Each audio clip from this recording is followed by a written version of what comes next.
আমরা দেখলাম মাইলস্টোনে বিমান ক্র্যাশ হয়েছে, তারপরে সেখানে শিক্ষকদেরকে এবং শিক্ষার্থীদেরকে সেখানে বেদমভাবে পিটানো হয়েছে। আমরা দেখলাম প্রশাসন যথাযথ, আমাদের একজন স্বাস্থ্যমন্ত্রী আছে বাংলাদেশের, চিনেন ওনাকে? উনি ডক্টর মোহাম্মদ ইউনূসের ভাই ব্রাদার কোটায় আসছে।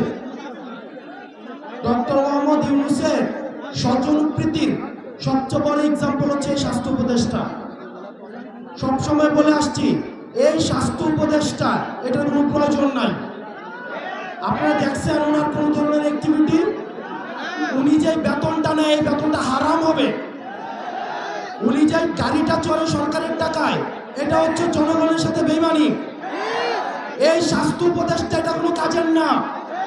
উনি কিচ্ছু বুঝে না, উনি স্বাস্থ্য ব্যবস্থা বুঝে না, উনি চিকিৎসা বুঝে না, উনি ইনস্ট্রুমেন্টাল, ওনার কোনো নলেজ নাই। ওনার একমাত্র যোগ্যতা, উনি গ্রামীণ ব্যাংকে ছিল এবং ডক্টর মোহাম্মদ ইউনূসের উনি হচ্ছেন খুব কাছের মানুষ, এটাই ওনার যোগ্যতা। এই স্বাস্থ্য উপদেষ্টা লইয়া আমরা কি করিব?